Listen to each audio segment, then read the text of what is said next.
It's Thursday, February 25th, 2016. From Studio E at Michigan State University, it's the Beaumont Bulletin. Good evening, I'm Katie Phillipson. And I'm finally legal.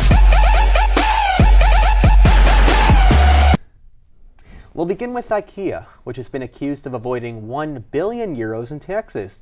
Now that's a lot of meatballs.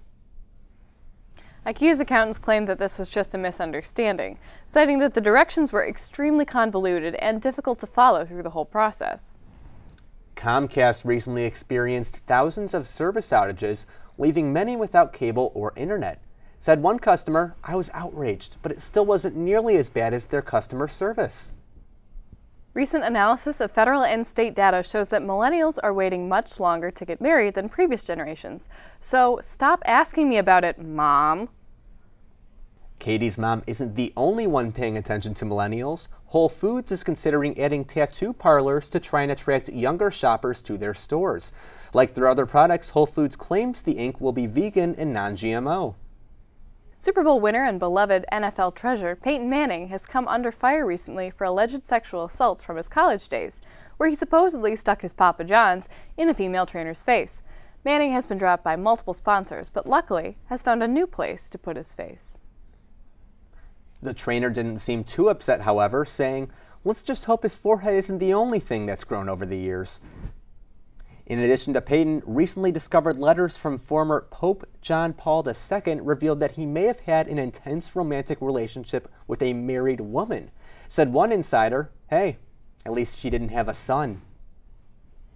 A Kentucky state representative proposed a bill requiring would-be Viagra customers to get a signed note from their wife and swearing on the Bible that they would only use the drug to have sex with her, or their first of kin.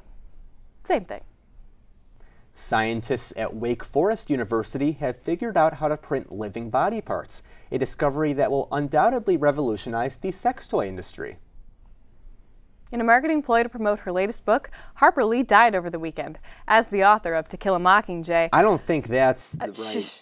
Her efforts toward the rebellion will not be forgotten. Well, while we're on the topic, the Republican presidential race has continued to provide enough entertainment for everyone. That's right. During a recent debate, Marco Rubio accused Ted Cruz of not actually knowing Spanish. Ted Cruz proved him wrong by saying, "Donde está la biblioteca?" After losing the South Carolina primary, Jeb Bush suspended his presidential campaign, but not before changing his slogan from Jeb to, Jeb. During his concession speech, Jeb repeated how he constantly stood up to Donald Trump. Yes, no better way to stick it to the guy attacking you than by just giving up. Sadly, not all deaths in politics were figurative, as United States Supreme Court Justice and Toad American Antonin Scalia passed away last week at the age of 79. Politicians are now fighting over whom should have the ability to nominate his replacement, as well as who's going to inherit his collection of Jesus fish. How Scalia's death and investigation have been handled have raised questions and theories about the actual cause of death, some as far-reaching as murder committed by the Obama administration. Actually, I thought it came from the Clinton family, who wanted to secure another liberal justice for Hillary when she gets elected. But only in a move to weaken Trump's power if and when he's elected, which, as we know, was originally their plan to divide the Republican Party by secretly sponsoring Trump's run. Which he now believes he can actually win after having so much success. So the murder was done as a safety precaution against Trump and the Illuminati. Exactly. Although it does leave out the connection to Obama being a lizard from the moon. Well, not everything you hear online is true, Katie. A customer service employee was fired from Yelp after posting an open letter to her boss in which she complained about not being able to afford food on her entry-level salary. A thin argument considering she refused to eat anywhere with a rating of less than 4 stars. 6 people were senselessly murdered in Kalamazoo last weekend by a friendly white family man who just loved guns. Scientists recently announced that they have finally observed gravitational waves, proving Einstein's original theory. With this information, the scientific community has concluded without a doubt that hoverboards are in fact not hoverboards, but just segways without a handle. Albert would be proud. Bill Murray allegedly threw 2 fans' phones off the top of a rooftop bar in L.A.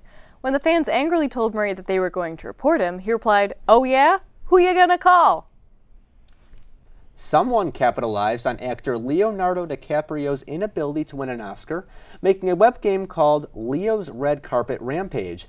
As you may have guessed, Leo wasn't able to win the game either. The 58th Annual Grammy Awards were held recently, with Kendrick Lamar stealing the show, and then promptly being arrested for stealing the show. And finally, Kanye West is facing backlash over comments toward Taylor Swift, claiming that he was the reason for her success and will someday have sex with her. Sadly, the only thing getting f***ed in Kanye's life recently is his savings. Well, that's all the news for tonight. Thank you for watching. Be sure to check us out on Facebook and Twitter, as well as the Deep Web, where you can find episodes as well as human kidneys. Peace, love, chivalry.